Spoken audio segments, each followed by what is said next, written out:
Welcome. In this video, I'm going to show you how you can control execution flow in TestStand using local variables, post actions, and conditional steps.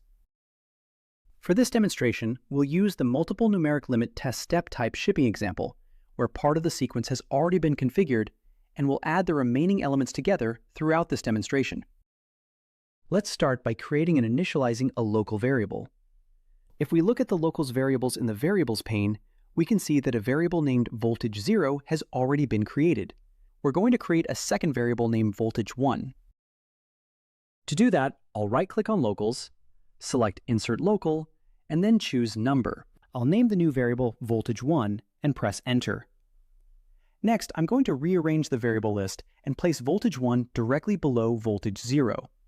Now that the variable has been created, the next thing I'm going to do is assign it a value before testing begins.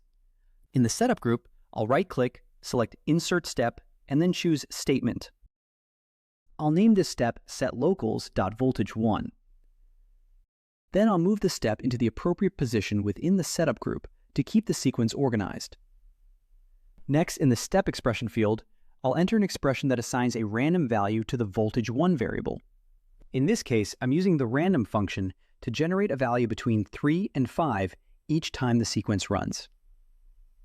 Now that we've created and initialized the variable, let's use it in our test steps. Let's configure the first none-module multiple numeric limit test step. I'll open the step settings, select Add Measurement, rename the new measurement to voltage1, and move it into the correct position. Once that's complete, let's move to the Data Source tab. As you can see, voltage0 is currently using the voltage0 local variable. For voltage1, we need to configure the measurement to use the voltage1 variable we created earlier. To do that, I'll enter the expression locals.voltage1 and apply the changes. This ensures that the measurement receives its value from the voltage1 local variable. Next, let's configure the second none-module numeric limit test step. I'll add a new measurement, name it voltage1, and move it into the appropriate position. Then I'll change the threshold type to parts per million and configure the appropriate limit values.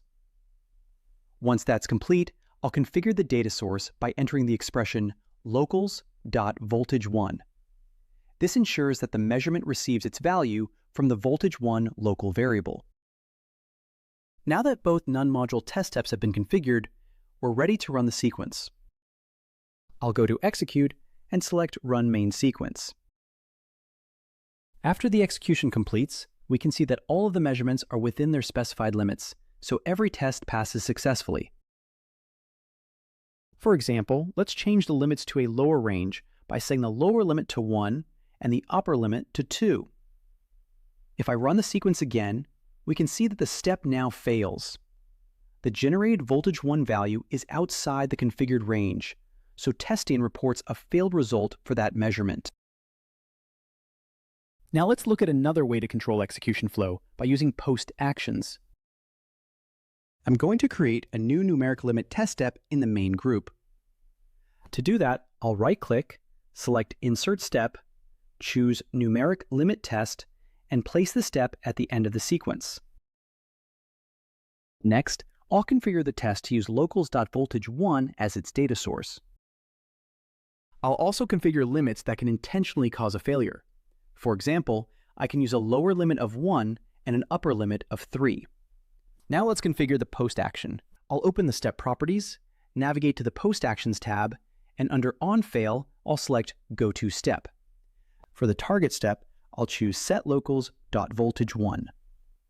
With this configuration, if the test fails, TestStand immediately jumps back to the setLocals.voltage1 step and generates a new random value for voltage1. Next, let's configure the limits for this step. I'll set the lower limit to 2.5 and the upper limit to 3.2. Since voltage1 is configured to generate a random value between 3 and 5, some of those values will exceed the upper limit and cause the test to fail. Let's see how this works.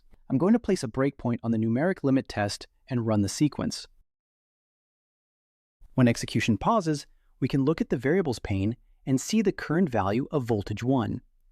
In this example, the value is outside the configured limits, which means the test will fail. When I continue execution, the post action is triggered, and TestStand jumps back to the setLocals.voltage1 step. A new value is generated, and the sequence continues running. This process repeats until voltage 1 falls within the specified limits, and the numeric limit test passes successfully. Now let's look at how to control execution flow using conditional steps. I'm going to remove the numeric limit test we just created and instead insert an if statement from the flow control step types. For the condition, I'll enter locals.voltage1 less than 4. Inside the if block, I'll add a goto step. This step allows the sequence to return to the setLocals.voltage1 step whenever the condition evaluates to true. Alternatively, we can configure the same behavior using the if step's post action settings. If we open the Properties tab and navigate to Post Actions, we can configure the sequence to jump back to the setLocals.voltage1 step whenever the condition is true. This means that if voltage 1 is less than 4, TestStand immediately returns to the step that generates a new value. As a result, the sequence continues evaluating new values until the condition is no longer true.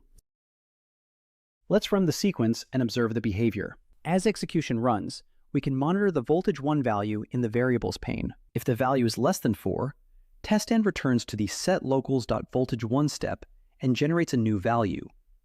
The sequence continues looping until voltage 1 becomes greater than or equal to 4.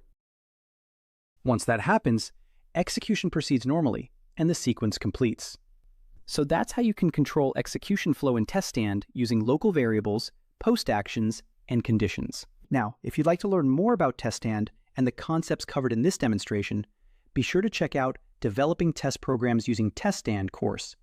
It provides guided instruction and hands-on examples to help you build on what you've learned in this video. Thank you for watching.